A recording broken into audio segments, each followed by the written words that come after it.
Last week, I was sitting in a cafe here in Dubai and the place was jam packed. People laughing, talking, and absolutely normal. And then I opened my phone to check news, and one of the biggest international media outlet, they were saying Dubai was in crisis. I looked up, looked around, and I thought, which city are they talking about? I have lived here for 13 years and today I want to show you what is actually happening in Dubai right now, not what fits a narrative and also not what people who have never ever been in Dubai they want you to believe. In this video, we're going to cover only three things. Number one, what is the difference between the media narrative and the reality that is happening in Dubai right now? Number two, what this regional conflict it could actually mean for the real estate market. And number three,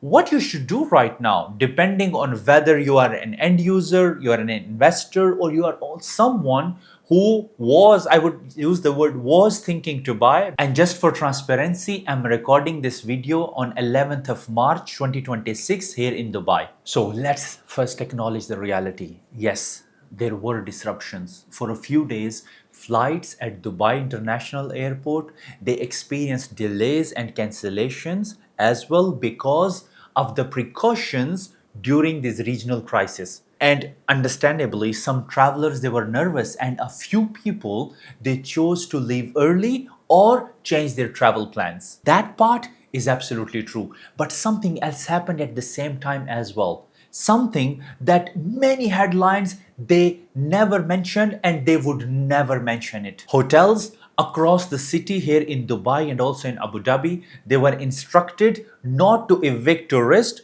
who were temporarily stranded. Visitors who could not leave immediately, they were allowed to stay until the flights are resumed. Something even more remarkable. You know, many residents across Dubai, they opened their own homes, their apartments, their villas, and even their farmhouses. Strangers helping strangers. And this tells you something extremely important about this city. Dubai is not just infrastructure or skyscrapers the way people talk about it's a mirage. It is also a community, a place where more than 200 nationalities they live together, and during the moments of uncertainty, that sense of cohesion it becomes visible. I have witnessed it. Today, the flights have predominantly resumed and the airport is operating to a certain capacity and the city continues to function as usual. Restaurants are functional, offices are open. In fact, right now I'm in an office. Construction cranes, they are operational and construction activity is going on because life goes on. Now, let me address some of the narratives that are circulating online because when events like this happen, misinformation spreads very quickly. You may have heard things like Dubai is shutting down, people are leaving, the real estate market is collapsing. But most of these claims they come from people who are simply reacting emotionally, and this brings us to an important concept about real estate markets. Real estate market, it does not react instantly like the stock market. It reacts slowly. Think like a cargo ship. You can turn the wheel right now, but the direction only changes maybe miles later. Most of the transactions that there are many brokers going online telling you see, they are being reported today. They were actually negotiated and signed maybe 1, 2, or 3 months ago, which means that those numbers, they're reflecting the past, not the present. The true effect of the current sentiment and the market situation will only start to appear in the market over the next 2 or 3 months. So when someone shows you today's transaction numbers and says nothing changed, understand that those numbers are lagging indicators. The market always needs time to absorb new information. And believe me, in my 13 years of career in Dubai, the best buying opportunities in this market have almost always appeared during the moments of uncertainty, not during the boom. By the way, just before recording this video, I have transacted a plot which we bought as a developer to develop a villa on it from a seller who bought that piece of land during COVID for just 3 million. And you know how much we paid it?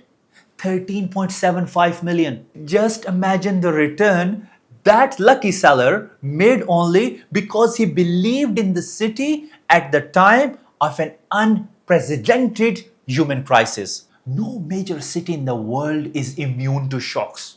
New York experienced September 11. London has faced major crises of its own. Financial hubs like Hong Kong, they have gone through deep economic turbulence. You expect Dubai to be an exception?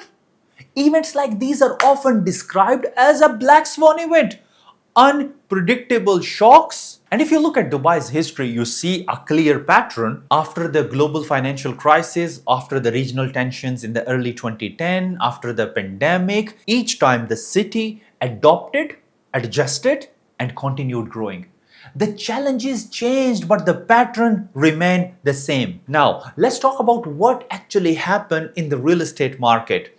In periods of uncertainty like this, sellers, they tend to appear in predictable waves. The first wave, it usually comes from investors in the lower price segment, particularly those who purchase properties using highly flexible payment plans.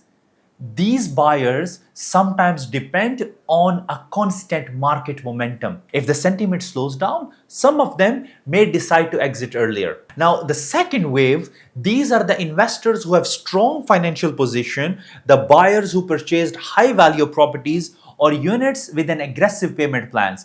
These people, they generally have the capacity to hold, but financial capacity and emotional capacity, they're not the same. Uncertainty, it can influence decisions even when someone has the ability to hold. And I personally believe that the leadership of the city and the country stimulating the real estate market for them, maybe it's the least of their important priority as of now, because the government has so many stimuli on their disposal that they can do and release them individually, and the market will be stimulated in a matter of months. There is another aspect that property buyers, they should pay very close attention. Construction cost, because the fuel prices have increased, shipping routes have experienced disruptions, and when construction material price rises, some developers, they face pressure on their budgets. In these situations, the developers, they may sometime adjust the material specification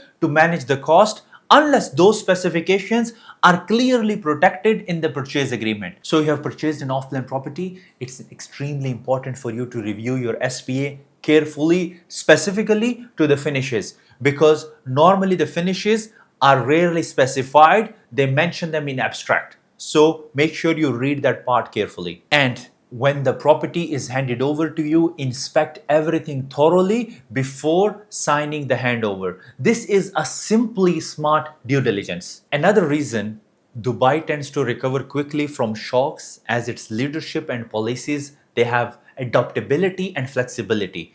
The government, it has historically been able to introduce major economic initiatives very quickly whenever they are necessary. One example was the introduction of UAE Golden Visa, which significantly changed the profile of long-term residents and investors in the country. Dubai is one of the few cities where policy adjustments, whether related to visa, business, or infrastructure, they can be implemented very quickly. So let me speak directly to three group of people who are watching this. Number one, if you are an end user, someone who bought the property to live in, your home is not a short-term trade. Short-term sentiment should not and must not dictate a long-term decision. So focus on your lifestyle, your family, and your long-term plans. Number two, if you're a long-term investor with the financial capacity to hold, periods of uncertainty sometimes create incredible opportunity. Motivated sellers, they occasionally appear, and those moments can present attractive entry points for buyers with patience and capital. If you're someone watching the market and considering buying, the next few months will likely provide valuable signals about the sentiment and the pricing. The key is to move based on data and fundamentals. Don't follow the emotions. Let me tell you a secret that you can only get after being in the market for a long time. I have seen the down cycle. I have seen COVID. I have seen the effect of 2010 instability in the region, and I have witnessed this behavior in investors. There were two kind of investors predominantly in this market. There were one who were scared. They did not want to be the part of the market anymore. But there was another segment of investors. You know what they did? They bought the real estate, but at that time they had the ability, the financial power to negotiate and buy the best of the best properties in any area which they are looking to buy. For example, if they are buying in downtown, they'll buy the best building in downtown, the best layout in downtown. If they're buying a villa, they'll buy in the best developer, best community, the best located master plan villa. So this is one segment of buyers. I call them extremely smart investors. They enter the market into the down cycle and they only buy the premium product.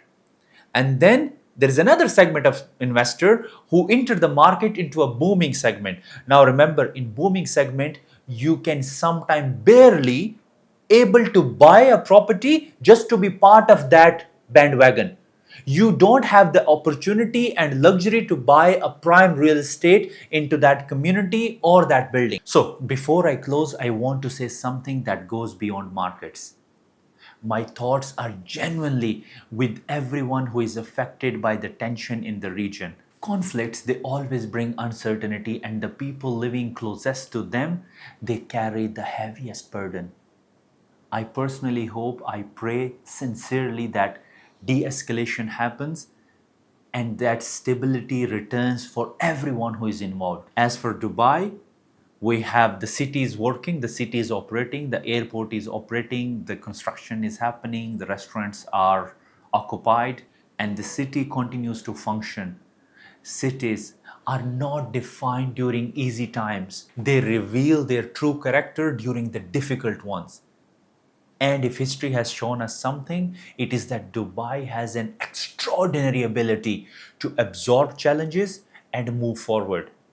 It is same like an individual as well. I remember the famous saying of late Jim Rohn. He says that never wish it was easier, wish I was smarter. And I'm assuring you, the city is wiser and smarter and has the ability to absorb it, and it will come back and come back stronger than ever. If this video has given you some clarity, share it with someone who may be feeling uncertain right now. And I'm actually curious about something. If you're watching this, tell me one thing in the comments. Where are you watching it from? Are you in Dubai with me? Or are you in Europe, Canada, or the UK? What I want to see is that how global this conversation actually is. Thank you very much for watching, and stay tuned for more updates on the market. And if you have any specific question, please feel free to mention in the comments and I'll be more than happy to answer that for you.